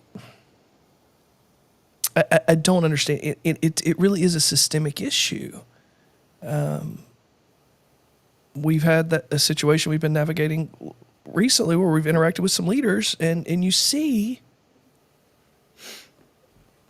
the same kind of stuff. There's a protection of the institution. There is it's like these guys put a sign on their forehead that says we haven't learned a damn thing. And it drives me up a wall. It drives me up a wall because for lack of a better analogy, the wood chipper doesn't stop like destroying, it doesn't stop consuming. It just keeps going in different contexts, different names, but it's the same root. It's the whole tree is sick and it needs to be chopped down. And I'm going to get myself in trouble. Stop me. I mean, yeah. And that's part of like it. It's part of what brought up the unity conversation. Is that one of the things that gets weaponized with people is the phrase that you'll hear and stuff that was like thrown, whether directly or indirectly in our direction, is that there's no unity outside of Christ. And so like you have a group of people who come together that it can't be community because we're not gathering around Jesus necessarily. Although if somebody witnessed tonight, they would probably disagree that I think even if we're not meaning to, we're kind of gathering around Jesus. Right, look, I can't help it. It can't. It's in our blood, like for lack of a better term, like it's part of who we are. But I think it's why it's so important to talk about unity and solidarity. And what is unity? Is unity forced conformity? Is it sameness? Is it that you have to look like me? You have to think like me? One of the reasons this space is so special to us is because you can believe whatever you want to believe. Like you can. Doesn't mean like people aren't going to push back on it at times or ask hard questions, or if you start talking about the rapture, we might laugh behind your back. But like Struggle with rapture. like they're and you know, legitimately like eschatology and things like there's issues, theological issues and stuff that like cause some of us harm and that we just can't mess with anymore. But like there's space for people to be who they are, to come as they are, because that's how Jesus came. Taking on flesh, God with us, dwelling amongst us. It wasn't like we never see Jesus talk to people about their, like hardly about like asking about their belief systems before he did things for them. Faith has made you whole, I guess, is the closest thing. I don't know. I'm getting us in a tangent. I'm sorry, Susan. No, I mean, that was the thing about Jesus, is that he spoke against harm, right? But like to Wendy's point, his rebukes and his challenges were to those with power. You Just know, now? Was this recent? Go smack somebody. and I think if the thing with Jesus is that you see over and over again that he went outside the circles that were proper. He went outside, and we like to apply that to, you know, asshole leaders who were abusers. But that's not what Jesus did. Jesus would hang with asshole people in power who repented, like Zacchaeus. Zacchaeus repented, and Zacchaeus repented to the point of actually giving up his wealth. He made a pledge publicly to pay back any single person that he had wronged multiple times, and that he donated to the poor. Okay, that's repentance, and Jesus was fine with hanging with him. But Jesus hung with people, you know, with the lepers, with the prostitutes. He hung to the point where people like identified him with them, Yeah. to the point where it impacted his reputation. And they had questions about him. And I think, I don't know. I just think, The questionable reputations with our leaders aren't what they're doing publicly, it's what they're doing private. yeah, that exactly. It's not coming from solidarity or empathy. That's not where their reputation is being harmed. You know, it's being harmed because they're liars. And a call for unity that doesn't actually come outside the city walls to the Yeah. people who have been scapegoated and victimized and outcast, that isn't actually gathering the people who have been scattered. It's not unity. Yeah. Unity like like it is solidarity, it is God with us, it is Emmanuel, it is come outside the city. And you know, yeah, you can't have unity with people who continue to protect predators If or the harass gospel others. if the gospel's not for everyone, it's for no one. Like if your gospel is only for select people, then it's a form of supremacy. Like like that's what it turns into. It is. And going back to like what Wendy was talking about, and before I distracted us, with Western churches and helping and social programs and talking about like that vein of things, like I think we really have to reckon with how our 501c3s in America are formed, like financial transparency. I think we have to reckon with pay, and this is coming from somebody who right now is getting paid to do ministry, and I'm saying this, so I realize like what much of a hypocrite. And Christians are, by the way, on the books, the biggest givers in the country. Right, like But they're getting fucking swindled. I saw a stat the other day, something like it's like $1 trillion a year or something like that. That like Oh, Christians it's give away. multiple trillion. Yeah, it's multiple trillion. It's like insane amounts of money. But like the thing that happens is 80-90% of that's going to Sean Foyt's real estate portfolio and not actually to the poor of the earth. And that's where the problem is. Like Yep. I have zero issues with a minister making a living by serving his community and getting paid fairly for it. Like Oh, I have yeah. zero issues for that. I have zero issues with someone getting a housing stipend, like for doing that. Like those aren't the things that I have beef with. But I think the system is so broken at this point that you almost have to take all the privilege away. Like something has to happen to rein it in, and I don't know what fixes it. At this point, you just learned Brantley is not a Calvinist. What did I say? I'm curious what clued you into that one. I was Oh, the gospel is not supremacist, is not based on exclusion.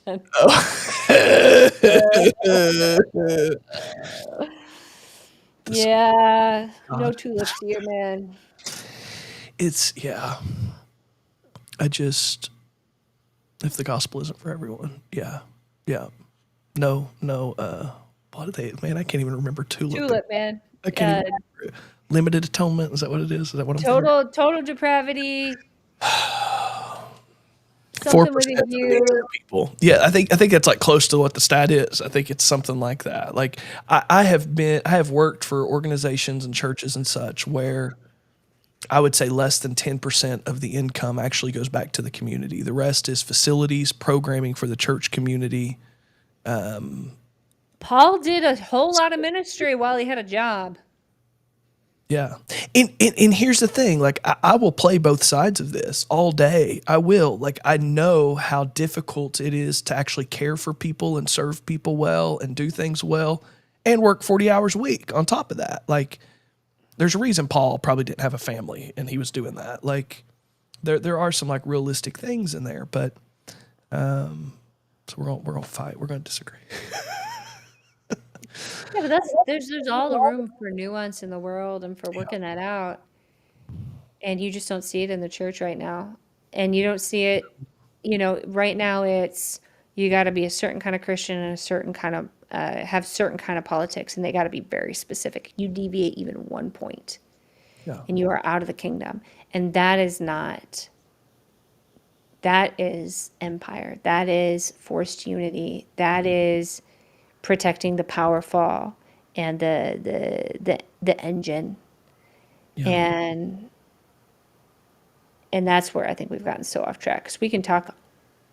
There's so many arguments on all sides, because I mean, government's corrupt too. So like pretending like it's the answer to everything. That's another lie. It's both freaking sides. Like it's Yeah, not. yeah. Lobbying is the biggest scam on the Holy face shit, of the earth. yeah. Like, do we want to Yeah. do we want to find points of agreement? I think we can all agree that lobbying is bullshit. Like Yeah. But if there was a movement where we could actually like unify over the corruption points and eradicate them, that would be crazy. and what's crazy is that's that's kind of how MAGA started. It was did to drain actually. the swamp. That's what That's what, that is what people actually wanted. They were like, drain the fucking swamp. yeah. And it's just that, well, we're getting way far We into didn't know what else politics. we were getting with it. But We like, could run away. well, I was The looking other through way. my notes, seeing like what we didn't really hit the unity solidarity in like a concise way or a purposeful way. But Okay. when we were chatting about it earlier about like unity happening only in Christ, like even if you want to make that argument, like it's who is Christ? Like it's the least of these kind of thing. Like if unity can only happen in Jesus, then like who are you seeing Jesus in? One of the scriptures I've been rethinking a lot. I told Becca the other night I went probably too far, sitting having a conversation with her. We're talking about John 17 and Jesus saying like that they would be one as you and I are one. And when I said to Becca that night, I was like, man, like I wonder if like the Trinity might be the biggest like hoax thrown on us. Like, are we like how separate are we from God? Like if Jesus was asking that we would be one, the same that He is one with God the Father. I know that all sounds heretical, but that's what Jesus said. Like I'm just, but it's but that's been one of the things I've been rethinking lately. Like, what does that mean? Like, Jesus came as a man, divested himself of power, emptied himself. Like, there's so much to be learned there. That's where we can get into some liberation theology. I need to read some liberation theology. Liberation theology makes what Jesus was trying to do make sense to me. Liberation, it's the thing that I can look at and go, this doesn't show me a God who is abusive. This doesn't show me a God who is,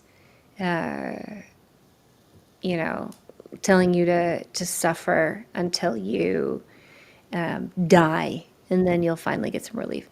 What it shows me instead is a God who says the gospel is that God will lay down His power and sit with you in suffering because He will become someone so safe that a traumatized people could trust Him. Yeah. Because that's what I see in the story of Jesus comes as a baby and Jesus is crucified. Yeah. He refuses to pick up power. He refuses to do anything that would cause a traumatized world to not be able to trust Him. He refuses to, what is, That's a liberation There's- theology, right? yeah, I think so. Yeah. What is like, for example, there's a verse in the Bible, I will show you a new thing, a woman will encompass a man. And that was, Verse. so it's a bizarre verse, right? And nobody can ever really, they're like, what does it mean? Trans. And I'm totally joking. and so now we're going to jump into no, but I think that you look at Mary and you look at the God of the universe choosing to it. Yes, it did come through Latin theology. So if you look at Mary, right, is pregnant with Jesus, and then she's holding the God of the universe in her arms as a baby, and she could have killed him. And it's a complete reversal of what it looks like. Yeah. Like how could a traumatized world, how could a traumatized woman embrace the God of the universe who is a man? As a traumatized woman, a baby boy is the safest way I could do it. And so when I look at the story of the gospel, I see, how does God meet a traumatized people? How does someone who has all the power meet a traumatized people? That is what I see in it. And that is, to me, good news to the poor. That would be good news if that was really who God fucking was. That would be really nice. Yeah. And that would be to me the goodness of God in the land of the living. I just want to say, Ricky, I love it too. It's like a pastime. The other thing today when reading John 17, we were talking about it, that I hadn't noticed before, that I just want to throw out there because I feel like it kind of blew both of our minds a little bit, was whenever Jesus is praying, he's talking about those whom the Father has given him. And Oh, that you're just that he hasn't lost one of them. go in there. Except Judas is who he refers to. He's like, except the one who betrayed me, kind of thing. And then further on, like whenever Jesus gets arrested in the garden and they're coming for Jesus and the disciples try to stand up for him, this is in John's telling of it, he tells them to stop. And he tells the guards or whatever, like, don't take me, don't take them, kind of things. What he like looks out and says. And he says he does this so that it would be fulfilled, that he didn't lose any of them that were like entrusted to him. And I think I always took that as like an internal salvation kind of thing. And I think that's like one of the things that have like really changed with my beliefs and deconstruction, whatever you want to call it, is not mystifying the things that don't need to be mystical. I think sometimes I like Jesus to be more like Harry Potter than a man. A dude in his country, in his oppressed country. Yeah. Like it makes it more real, more fleshy, and I don't even know if that's a word. That's a very Christian word. Very certain segments of the body of Christ. Very manifest it. Very. Fleshy. But he says he didn't lose any of them, and I think it was really talking about their physical lives. Like he talks about Judas died, that he lost Judas, and Judas, we know Judas unalived himself or something like that. But none of the others he lost, and so I think that's like really what I was speaking to, and that kind of blew my mind. But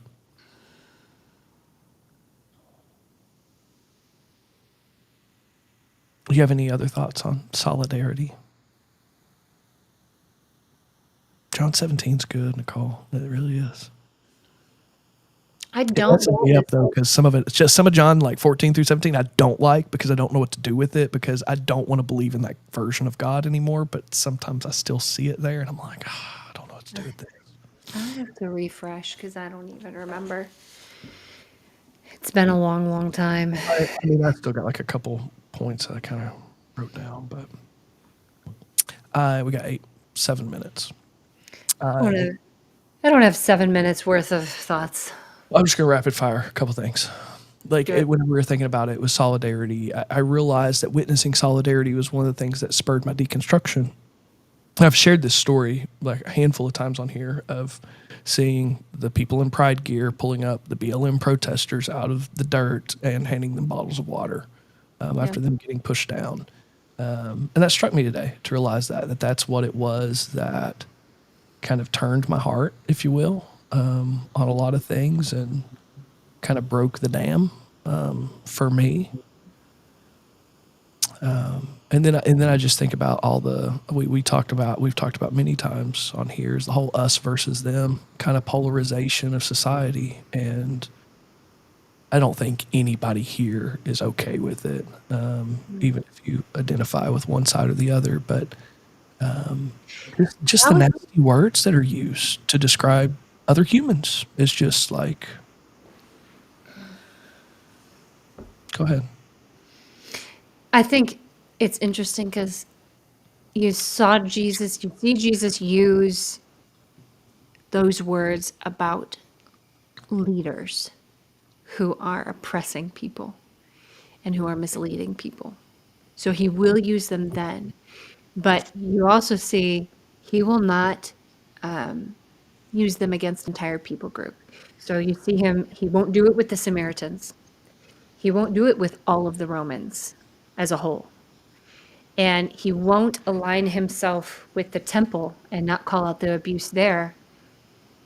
He won't do us and them. So the turn the other cheek, that was Hillel, and he basically said there is no path who was Jesus' teacher, or one of Jesus' teachers. I mean, he was in the school of Hillel. I don't remember how many years there were between them, but that was a saying of Hillel and a rabbi, and he basically taught like eye for an eye is not going to work, and let the system expose itself, but also like choose peace and choose nonviolence. And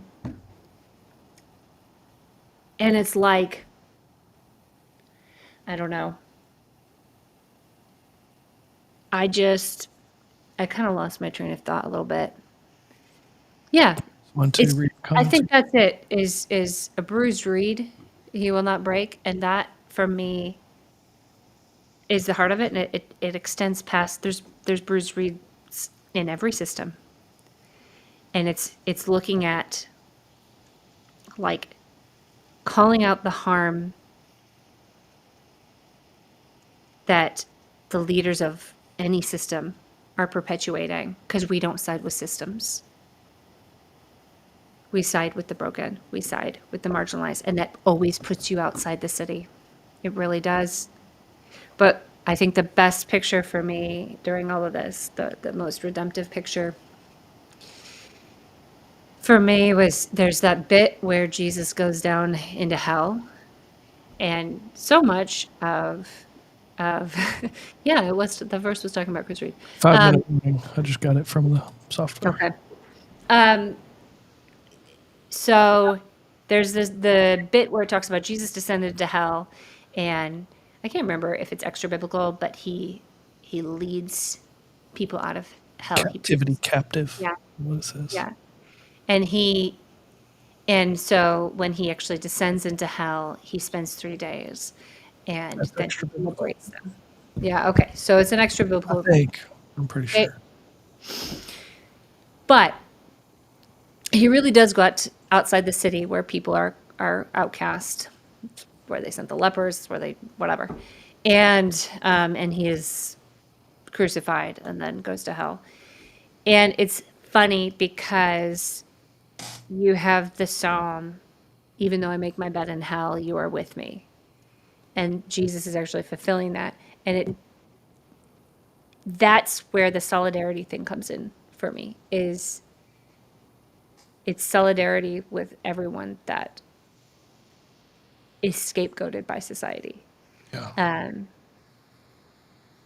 it was a weirdly comforting thing to find myself outside of Christianity, outside of a system, and have the idea of the kind of Jesus that I needed. And go, does that make sense? Like that, and think to myself, I would rather be outside the city than like, remember when we would hear like, Rather be a doorkeeper in the house of the Lord. no. No, but it was like wait in the city to be clothed with power from on high. Yeah. Terry. Yep. Terry in the city. And that was always the thing at IHOP. And I was like, I don't think I want whatever kind of power is Terry in happening the city. in Terrence. the city. Like, I don't want to stay for whatever power is happening in this city because it sounds like it sucks and it's crushing everyone. And going, I'd rather make my bed in hell.